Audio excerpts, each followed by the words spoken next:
Volume 4, Chapter 508, 10th of October, 1946. The Cure of the Man Born Blind. Jesus goes out with his apostles and Joseph of Nazareth, turning his steps towards the synagogue. The clear limpid day makes people glad, like a promise of springtime after windy, cloudy winter days. Thus many people of Jerusalem are in the streets, some going to synagogues, some coming back from them or from other places, some with their families, wishing to leave the town and enjoy the sunshine in the country. From Herod's gate, which is visible from the house of Joseph of Nazareth, one can see people go out to enjoy themselves beyond the walls, in the open, a plunge into the green vegetation, into the free open space, away from the narrow streets between high buildings. I think that the rural strip which ran round Jerusalem was purposely wanted by the citizens, who wanted to conciliate the walking limitations of the Sabbath with their wish for air and sunshine, to be enjoyed in the open, and not only on roofed terraces of houses. But Jesus is not going towards Herod's gate. On the contrary, he turns his back to it, bending his steps towards the town center. But he has only taken a few steps in the wider street, into which opens the little street where Joseph of Nazareth's house is, when Judas of Kerioth draws his attention to a young man who is proceeding towards them, feeling his way by touching the walls with a stick, raising up his face deprived of eyes, in the gait typical of blind people. His garments are poor, although clean, and he must be well known to many people in Jerusalem, because more than one point him out, and some go towards him, saying, "Man, you have lost your way today. You have already passed the Moriah streets, and you are in Bethesda." "I am not begging for alms today," replies the blind man with a smile, and, still smiling, he proceeds towards the northern part of the town. "Master, look at him. His eyelids are sealed. Nay, I would say that he has no eyelids at all.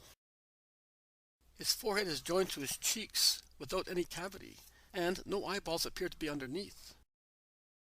The poor fellow was born like that, and he will die like that without ever seeing even once the light of the sun or the face of a man. Now tell me, Master, he has certainly sinned to be punished so severely.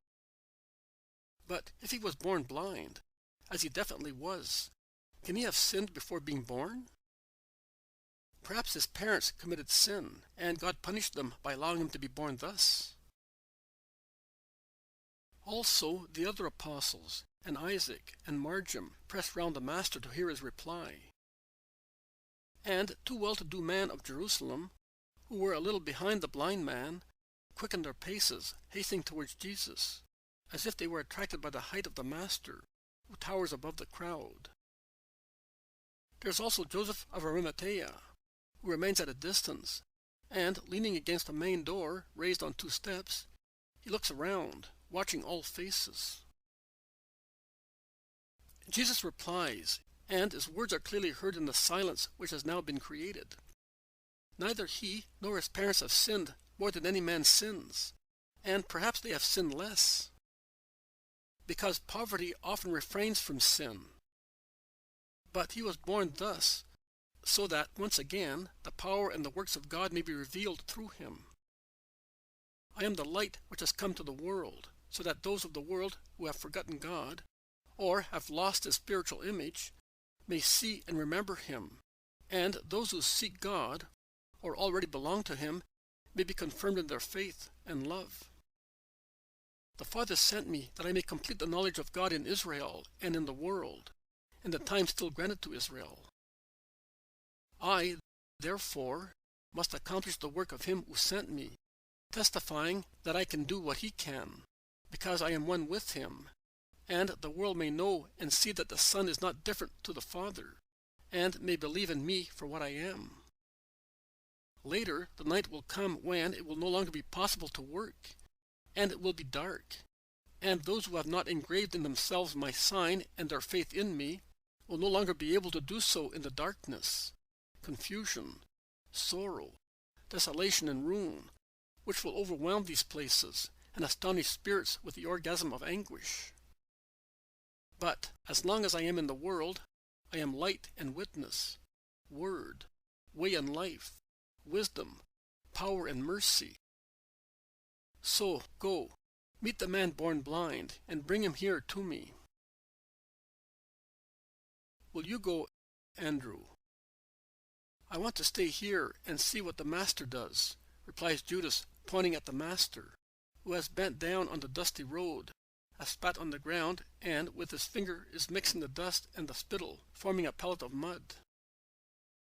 While Andrew, who is always obliging, goes to get the blind man, who is about to turn into the narrow street where the house of Joseph of Nazareth is, Jesus spreads the mud on both forefingers, and remains thus, with his hands raised, as priests hold them at Holy Mass, at the Gospel, or at the Epistle. Judas withdraws from his place, saying to Matthew and Peter, "Since you are not very tall, come here and you will see better." And he stands at the back, almost concealed by the sons of Alphaeus and by Bartholomew, who are tall. Andrew comes back, holding by the hand the blind man, who is anxiously repeating, "I don't want money. Let me go. I know where the man named Jesus is, and I am going to ask." "This is Jesus. He is here in front of you," says Andrew, stopping in front of the Master. Jesus, contrary to his usual habit, does not ask the man anything. He at once spreads a little mud, which he has on his forefingers, on the closed eyelids, and says, "And now go, as quickly as you can, to the pool of Siloam, and do not stop to speak to anybody." The blind man, his face soiled with mud, remains perplexed for a moment, and moves his lips to speak. He then closes them and obeys. His first steps are slow, as if he were pensive or disappointed. Then he quickens his pace, grazing the wall with his stick, walking faster and faster, as far as it is possible for a blind man, as he has felt being guided. The two men of Jerusalem laugh sarcastically, shaking their heads, and go away. Joseph of Arimathea, and this amazes me, follows them without even a word of greeting to the Master, retracing his steps, that is, going towards the temple, whilst he was coming from that direction. Thus, the blind man, the two men, and Joseph of Arimathea go towards the southern part of the town, while Jesus goes westwards, and I lose sight of him, because the Lord wants me to follow the blind man and his followers. After passing through Bethesda, they all enter the valley which lies between Moriah and Zion. I think that in the past I heard it being called Tyropoan. They go along it as far as Ophel. They walk round it. They come out on the street leading to the Siloam pool, always in the following order. First, the blind man, who must be well known in that quarter of common people. Then the two men. Last, at some distance, Joseph of Arimathea. Joseph stops near a poor house, and he is half hidden by a box hedge which sticks out, surrounding the little kitchen garden of the poor house. The two men, instead, go near the pool, and watch the blind man, who cautiously approaches the large pool, and, feeling the damp wall, puts one hand into the cistern and withdraws it, dripping water, and washes his eyes once, twice, 3 times. At the 3rd time, he drops his stick and presses his face with the other hand, uttering a cry which sounds like a painful one. He then removes his hand slowly, and his previous painful cry changes into a shout of joy. "Oh, Most High! I can see!" And he throws himself on the ground, overwhelmed with emotion, his hands shielding his eyes and pressing his temples, anxious to see, but troubled by the light. And he repeats, "I can see! I can see!" So this is the earth. And this is the light. This is the grass which I knew only through its coolness. He stands up and stoops, like one carrying a weight. is weight of joy. He goes to the stream of the overflowing water, and looks at it flowing brightly and joyfully, and he whispers, "And this is the water. There you are.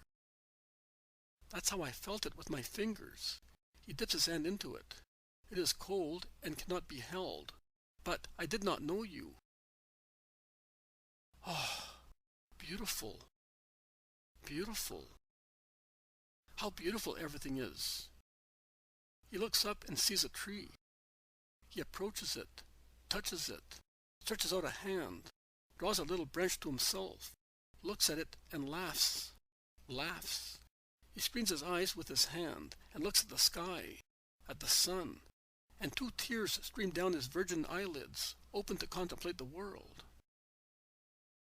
And he lowers his eyes on the grass where a flower undulates on its stem, and sees himself reflected in the water. And he looks at himself and says, "That's how I am." And he is amazed when he sees a dove come to drink a little farther away, and a little goat tearing off the last leaves of a wild rose bush, and a woman coming to the pool with a baby on her breast.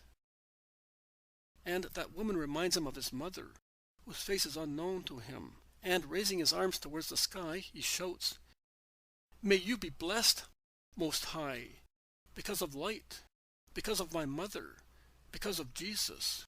And he runs away, leaving his now useless stick on the ground. The 2 men have not waited to see all that. As soon as they realized that the man could see, they ran towards the town. Joseph instead remains until the end, and when the blind man, who is no longer blind, darts past him towards the labyrinth of lanes of the working-class neighborhood of Ophel, he leaves this place and retraces his steps towards the town, looking very pensive. The Ophel suburb, which is always very noisy, is now in a real turmoil. People are running in all directions, asking questions or replying to them. You may have mistaken him for somebody else. No, I am sure. I spoke to him, saying, "But is it really you, Sidonia, nicknamed Bartholomew?" And he replied, "It's me."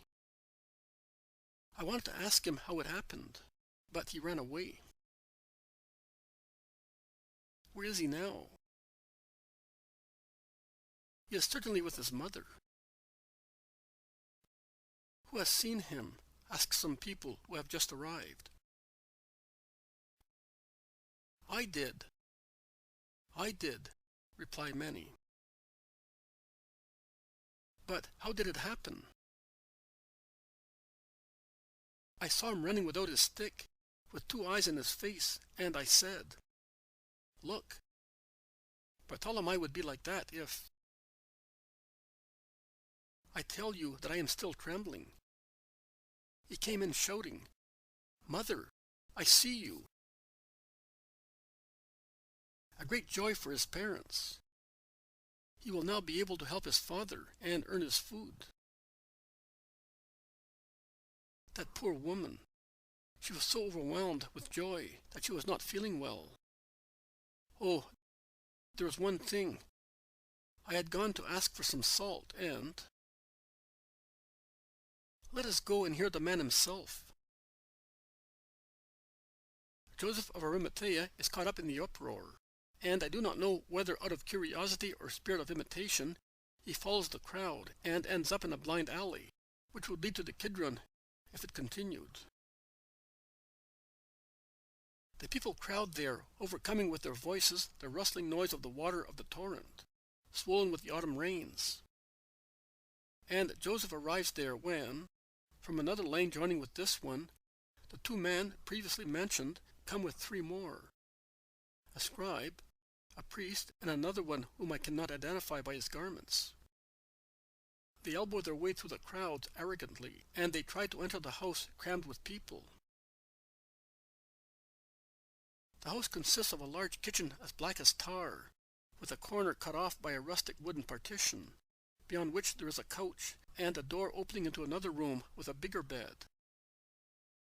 Through a door on the opposite wall, one can see a small kitchen garden, only a few square meters large. That is all. The cured blind man is speaking, leaning on a table, replying to those asking him questions, all poor people like himself, the common people of Jerusalem, of this suburb, which is perhaps the poorest in town. His mother is looking at him, standing beside him, and is weeping, drying her tears with her veil. His father, a man worn out by work, is rubbing his beard with a shaky hand. It is impossible also for the overbearing Judeans and doctors to go into the house, and the 5 are compelled to listen to the words of the cured man outside. How were they opened? That man, whose name is Jesus, dirtied my eyes with some damp earth, and he said to me, "Go and wash yourself in the pool of Siloam." I went there. I washed myself. My eyes opened, and I could see. But how did you manage to find the rabbi? You always said that you were unlucky, because you never met him, not even when he used to pass here, going to Jonah at Gethsemane. And today, now that one never knows where he is. Hey, yesterday evening one of his disciples came, and he gave me 2 coins, saying, "Why don't you try to see?" I said to him, "I have tried, but I never find Jesus who works miracles. I have been looking for him since he cured Analia, a girl of my suburb, but if I come here, he is there." And he said to me, "I am one of his apostles, and he does what I want. Come to Bethesda tomorrow, and look for the house of Joseph the Galilean, the one who sells dried fish, Joseph of Sepphoris, near Herod's gate and the arch in the square, on the eastern side, and you will notice that sooner or later he will be passing there, or going into the house, and I will mention you to the master." I said, "But tomorrow is the Sabbath." I wanted to say that he would not do anything on a Sabbath. He replied to me, "If you want to be cured, that is the day, because afterwards we are leaving the town, and you do not know whether you will ever meet him again." I said also, "I know that they are persecuting him. I heard about it at the gates of the temple enclosure, where I go to beg.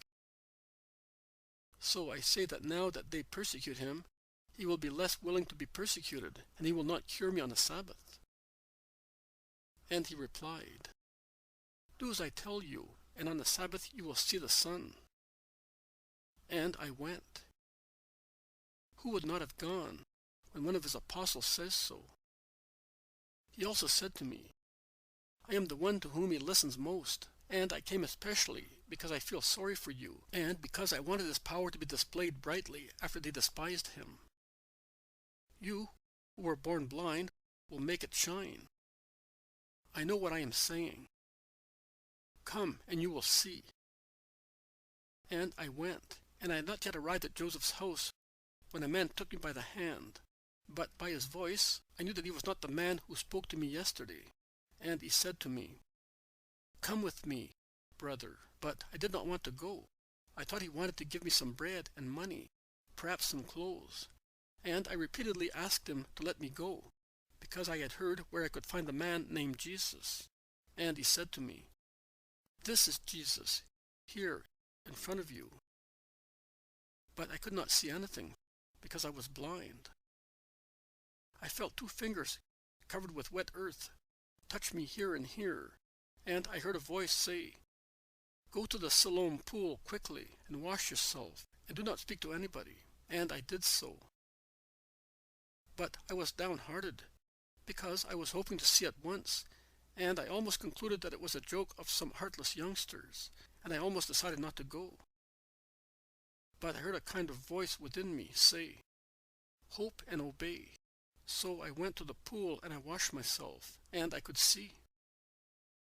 And the young man stops ecstatically, remembering the joy of his first vision. "Let that man come out. We want to question him," shout the 5 men. The young fellow elbows his way through the crowd and goes to the door. "Where is he who cured you?" "I don't know," replies the youth, to whom a friend whispered. "They are scribes and priests." "What do you mean you do not know? You were saying just now that you knew. Do not lie to the doctors of the law and to the priest. Woe to those who try to deceive the magistrates of the people." "I am not deceiving anybody. The disciple said to me, 'He is in that house,' and it was true because I was near it when I was taken by the hand and led to him. But I don't know where he is now. The disciple told me that they were going away. He may be already outside the gates." "But where was he going?" "And what do I know about that? Perhaps he is going to Galilee, considering how he is treated here." "You disrespectful fool, be careful how you speak, you scum of the mob. I asked you which way did he go." "But how can you expect me to know, if I was blind? Can a blind man say which way another man is going?" "All right. Come with us." "Where are you taking me?" "To the chiefs of the Pharisees." "Why? What have they got to do with me? Did they perhaps cure me, and I have to thank them? When I was blind, and I used to beg, my hands never felt one of their coins, my ears never heard a merciful word of theirs, and my heart never felt their love. What shall I say to them? I have only one person to thank, in addition to my father and mother who have loved me, a poor wretch, for so many years. And that is Jesus who cured me, loving me with his heart, as my parents loved me with theirs. I am not coming to the Pharisees. I am staying with my mother and father, enjoying the sight of their faces, while they delight in looking at my newly born eyes. So many springtimes after the one in which I was born, but I did not see the light." "Stop chattering. Come and follow us." "No, I am not coming. Have you ever wiped a tear of my mother, depressed by my misfortune, or a bead of perspiration of my father, exhausted with work? I can do that now with my present appearance, and according to you, I should leave them and follow you? We order you to come. Orders are not given by you, but by the temple and the chiefs of the people. If the pride of being cured blunts your mind so that you do not remember that we give orders, we will remind you. Come on, go on."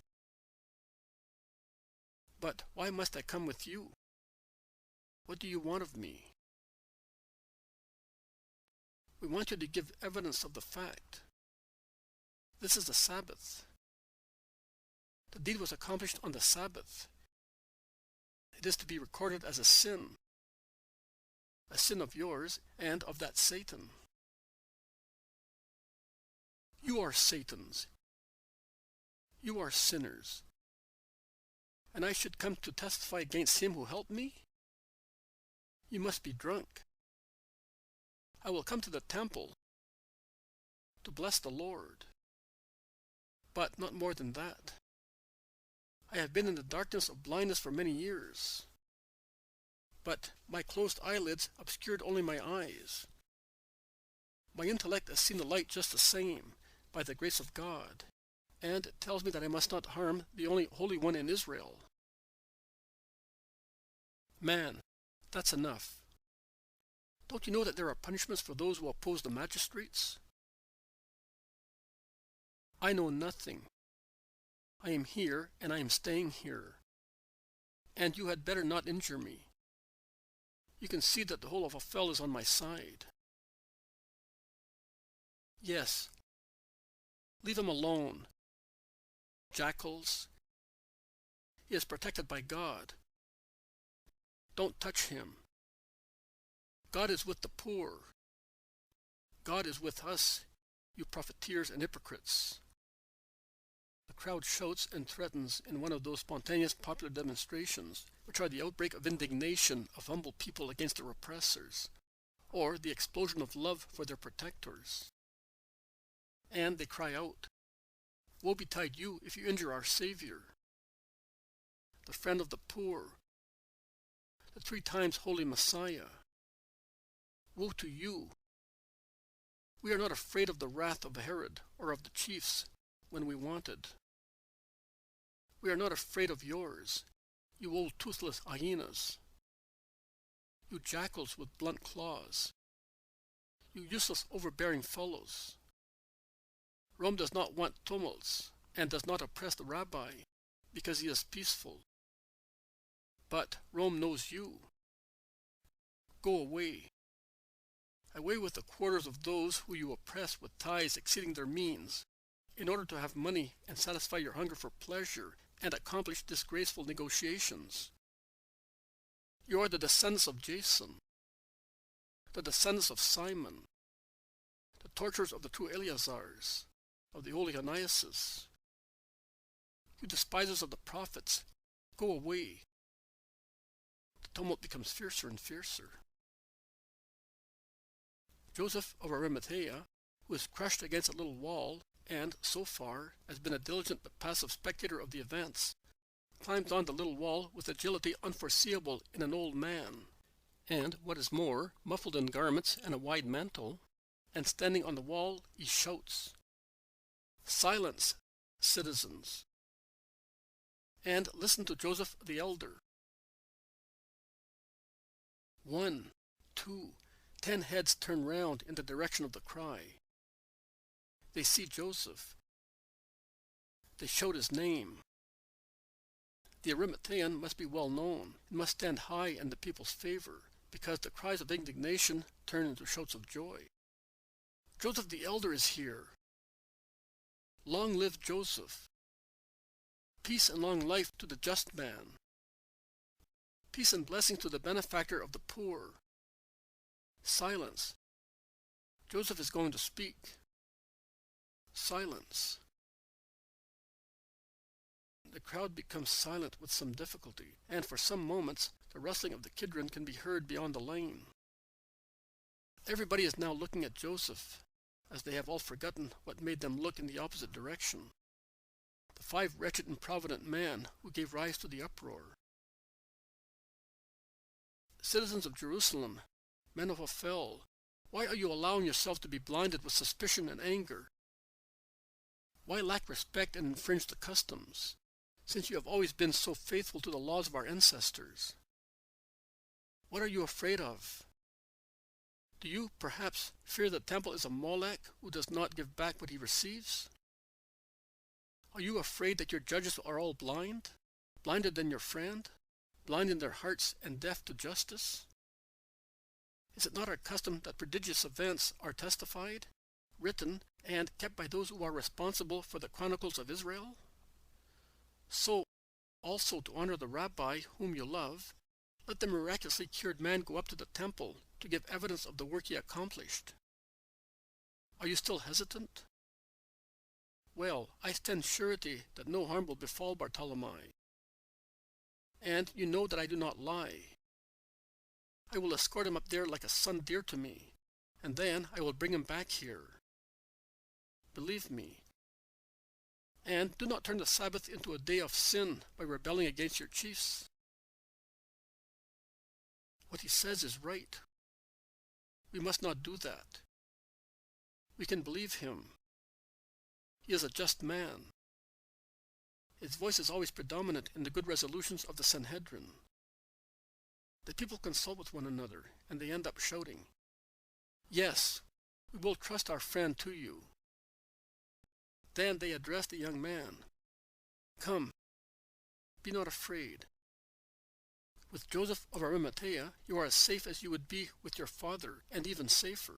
And they open out so that the young man may go to Joseph, who has come down from his improvised pulpit. And while he passes by, they say to him, "We are coming as well. Don't be afraid." Joseph, in his beautiful, sumptuous woolen clothes, lays one hand on the young man's shoulder, and sets out. The grey-worn tunic of the young fellow and his short mantle rub against the dark red, wide tunic of the even darker sumptuous mantle of the old member of the Sanhedrin. Behind them there are the 5 men, then a large crowd from afar. They are now at the temple, after crossing the central streets, attracting the attention of many people who point out to one another the previously blind man, saying, "It's the blind fellow who used to beg. And now he has eyes. Perhaps it's one like him.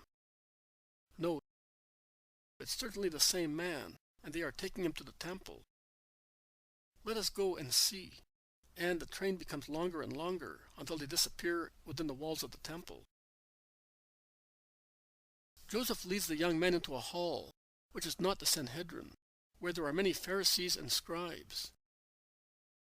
Joseph goes in with Bartholomew, and the 5 men follow them. The common people of Ophel are pushed back into the court. "This is the man. I brought him here myself, because I was present, without being seen, at his meeting with the rabbi and at his recovery. And I can tell you that it was completely accidental as far as the rabbi is concerned. The man, you will hear this yourselves, was led, or rather invited to go where the rabbi was, by Judas of Kerioth, who is known to you.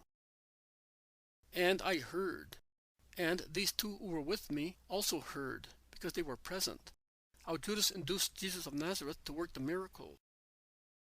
I now testify here that if there was one who ought to be punished, it is neither the blind man nor the rabbi, but the man from Kerioth who, God sees whether I am lying and saying what I think, is the only one responsible for what happened, as he provoked it with deliberate maneuver.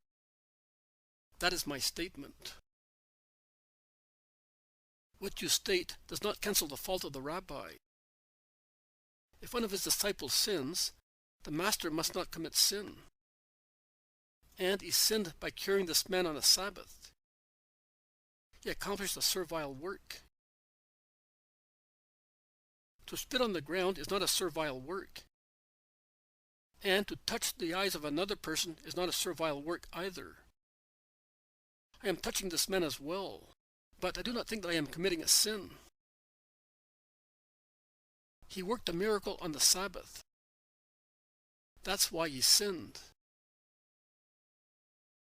To honor the Sabbath by means of a miracle is a grace of God, and a sign of his bounty. It is his day. Can the Almighty not celebrate it with a miracle that makes his power shine brightly? We are not here to listen to you.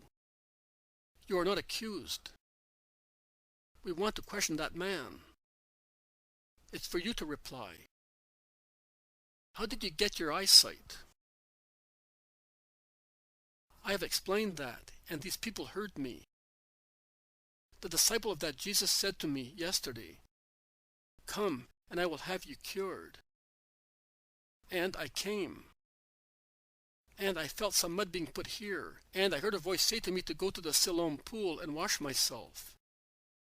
And I did it, and now I see. But do you know who cured you? Of course I do. Jesus. I told you. But do you know exactly who Jesus is? I know nothing. I am poor and ignorant. And up to a short time ago, I was blind. I know that. And I know that he cured me. And if he was able to do that, God is certainly with him. Don't blaspheme. God cannot be with those who do not keep the Sabbath, shout some. But Joseph and the Pharisees Eleazar, John and Joachim remark, neither can a sinner work such prodigies. Have you been seduced as well by that possessed man? No. We are just. And we say that if God cannot be with those who work on the Sabbath, neither can man make a fellow born blind see without the help of God, says Eleazar calmly, and the others nod assent. Are you forgetting about the demon? Shout the evil-minded enemies irritably. I cannot believe, neither you believe, that the demon may work a deed capable of making one praise the Lord, says John the Pharisee. And who is praising him? This young man, his relatives, the whole of Ophel, and I with them, and with me all those who are just and God-fearing in a holy way, replies Joseph. The evil-minded ones, now held up to ridicule, not knowing what to object, assail Sidonia, nicknamed Bartholomew. What do you say of him who opened your eyes? As far as I am concerned, he is a prophet. And he is greater than Elijah with the son of the widow of Zarephath. Because Elijah brought the soul back into the boy. But this Jesus has given me what I had never lost, because I never had it, my eyesight. And if he made my eyes in a flash with nothing, except a little mud, whilst my mother had not been able to make them in 9 months with flesh and blood, he must be as great as God, who made man with mud. Go away! Go away, you blasphemer, liar, corrupted, and they eject him as if he were possessed. The man is lying. It cannot be true. Everybody knows that a person born blind cannot be cured. It must be one like Bartholomew, and the Nazarene has prepared him, or Bartholomew has never been blind. Upon hearing such an astonishing statement, Joseph of Arimathea bursts out. It is known since the days of Cain that hatred blinds people, but that it makes them fools was not yet known. Do you think it credible that a man may reach maturity pretending that he is blind, just to see for a probable and very remote clamorous event? Or that Bartholomew's parents did not recognize their son, or that they lend themselves to this deception? Money can do everything, and they are poor. The Nazarene is poorer than they are. You are lying. Sums worthy a satrap passed through his hands. But don't stay there for a moment. That money is for the poor. It is used for a good purpose, not for falsehood. How you defend him! And you are one of the elders. Joseph is right. The truth is to be told, whatever the office a man may hold, says Eleazar. Go and call the blind man back. Make haste and bring him here again. And let others go to his parents and bring them here, shouts Helkai, opening the door and giving orders to some people waiting outside. And his mouth is almost covered with foam, so much is he choking with anger.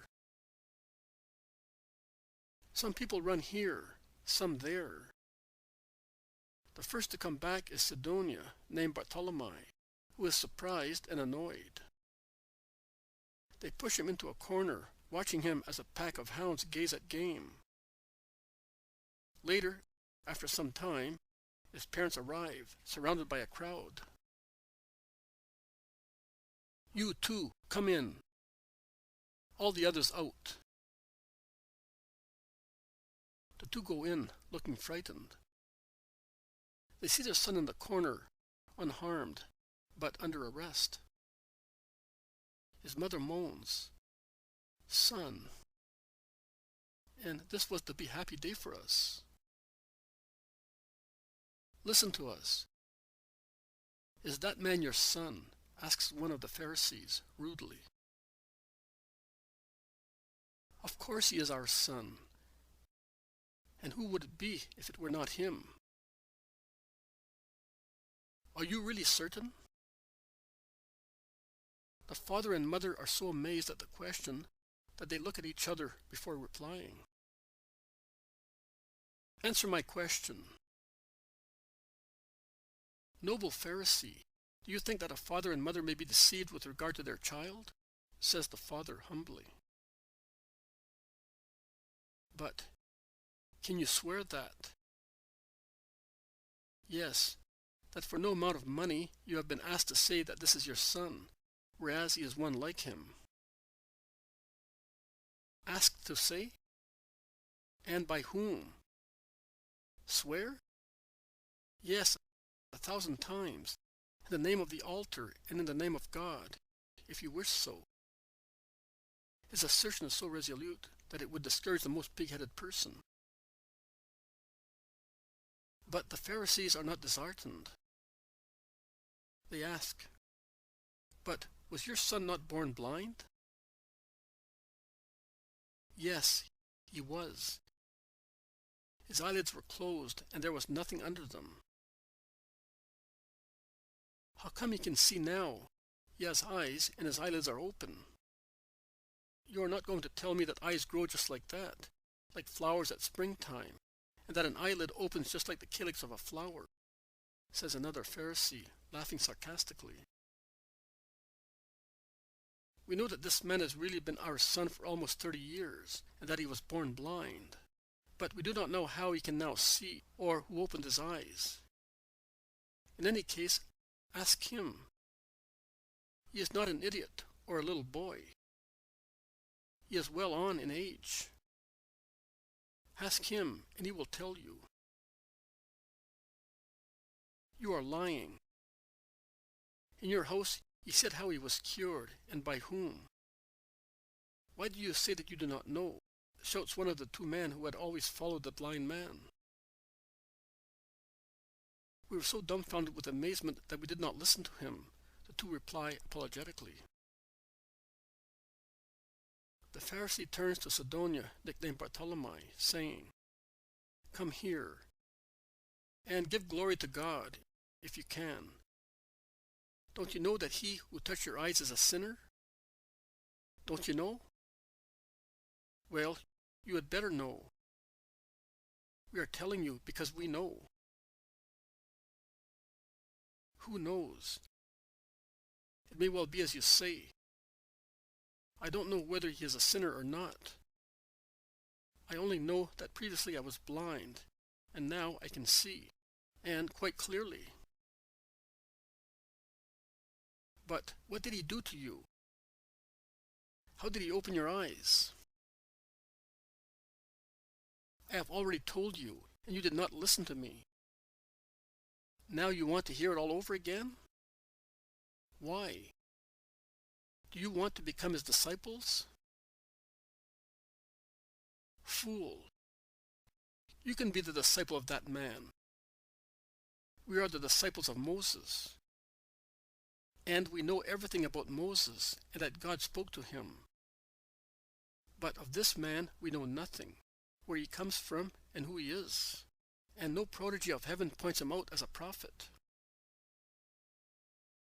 And that is just what is wonderful, that you do not know where he comes from, and you say that no prodigy points him out as a just man.